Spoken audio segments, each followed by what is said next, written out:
السلام علیکم ورحمۃ اللہ وبرکاتہ۔ ناظرین اکرام، کچھ دن قبل حضرت مولانا سعد صاحب دارالعلوم دیوبند میں تشریف لائے اور اس کے بعد سے طرح طرح کی باتیں سامنے آ رہی ہیں، اور حضرت محتمم صاحب دارالعلوم دیوبند کا بھی وضاحتی بیان سامنے آیا تھا، اور اس بیان پر کچھ لوگوں کا اعتراض بھی ہوا، یہاں تک کہ حضرت محتمم صاحب کے پاس خطوط کا سلسلہ شروع ہو گیا۔ اسی طرح مولانا نعیم الدین قاسمی نے بھی ایک خط لکھا، اور اس خط میں کیا لکھا آپ پورا سماعت فرمائے۔ یہ خط مفتی ابوالقاسم صاحب دامت برکاتہم کے لیے ہے۔ 22 فروری سن 2025۔ حضرت، امید ہے کہ آپ خیریت سے ہوں گے اور دین کے کام میں مشغول ہوں گے۔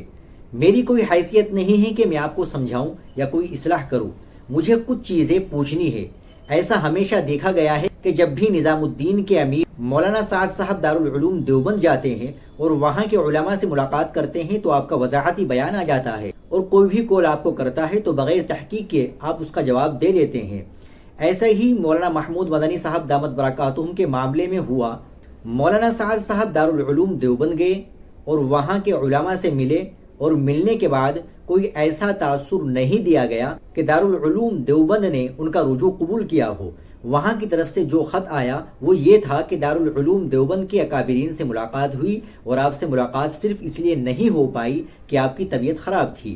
حضرت، یہ درست نہیں ہے۔ آپ مولانا سعد صاحب کو کیا سمجھتے ہیں؟ اگر واقعی انہیں گمراہ یا نعوذ باللہ کافر سمجھتے ہیں تو آپ براہ راست کہہ دیں، گھبرائے نہیں۔ ایک مولانا سعد صاحب ہے جو مسلسل اپنے بیانات میں کہتے رہتے ہیں کہ میرا مرکز دارالعلوم دیوبند ہے، وہاں کے علماء ہمارے سر کے تاج ہے، اور پوری دنیا کو دارالعلوم دیوبند سے رجوع کرنا چاہیے، اور آپ شدت اختیار کیے ہوئے ہیں۔ ایسے مسائل حل نہیں ہوگے، اسی وجہ سے نئے نئے فرقے بن رہے ہیں۔ اگر آپ کو واقعی فتویٰ لگانا ہے تو ان کے دادا اور پردادا پر بھی فتویٰ لگائے، کیونکہ مولانا الیاس رحمۃ اللہ علیہ اور مولانا یوسف رحمۃ اللہ علیہ بھی ایسی بات کرتے تھے۔ اس کا ثبوت دونوں حضرات کے ملفوظات ہے، اگر آپ کو وقت ملے تو ضرور پڑھیے۔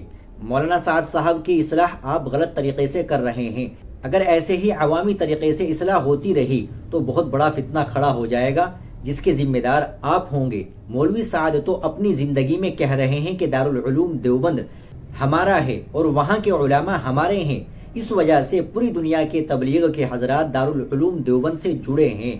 کیا معلوم مولوی سعد صاحب کے لڑکے یہ نہ کہے، لیکن مجھے امید ہے کہ مولانا الیاس کا خون ہمیشہ دارالعلوم دیوبند سے جڑا رہے گا۔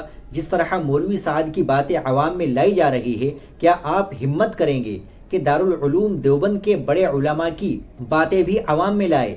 میں دارالعلوم دیوبند سے پڑھا ہوا ہوں اور پکا دیوبندی ہوں، میرا تبلیغ سے کوئی لینا دینا نہیں ہے۔ میں نے دارالعلوم دیوبند کے بڑے علماء کے بیانات سنے ہیں، میں نے آپ کے بھی بہت سارے بیانات سنے ہیں۔ اگر ان میں سے بات کاٹ کر عوام میں لائی جائے تو میرے حساب سے وہی فتویٰ سب پر لگ سکتا ہے۔ آپ مجھے بتائیں کہ مولوی سعد کی بات سن کر کتنے لوگ گمراہ ہوئے، مجھے پوری فہرست نکال کر دے۔ ایک بڑے مولانا صاحب جو دیوبند کے ہیں، انہوں نے کہا کہ کتنے ایسے نوجوان ہیں جو مولوی سعد صاحب کا بیان سن کر سیدھے راستے پر آ گئے ہیں، موبائل میں جو گندی چیزیں دیکھ رہے تھے وہ چھوڑ چکے ہیں، داڑھی رکھ رہے ہیں، حتیٰ کہ تہجد کی نماز کی پابندی کر رہے ہیں۔ حضرت دامت برکاتہم، میں اپنی پگڑی آپ کے قدموں میں رکھ کر اور ہاتھ جوڑ کر یہ کہنا چاہتا ہوں کہ اللہ کے واسطے مولوی سعد اور دارالعلوم دیوبند کے مسئلے کو عوام میں نہ لائے۔ میں نے بہت ہمت کر کے یہ خط آپ کو لکھا ہے، اللہ کے واسطے اب بند کر دے۔ ناظرین، یہ خط جو میں نے آپ کو پڑھ کر سنایا ہے، مولانا نعیم الدین قاسمی سہارنپوری نے لکھا ہے۔ آپ اس خط کو لے کر کیا کہنا چاہیں گے کمنٹ باکس میں ضرور بتائیں۔ ہماری ویڈیو کو لائک اور شیئر بھی ضرور کریں، چینل کو بھی سبسکرائب کر لیں۔ ملتے ہیں انشاءاللہ اگلی ویڈیو کے ساتھ۔ السلام علیکم ورحمۃ اللہ وبرکاتہ۔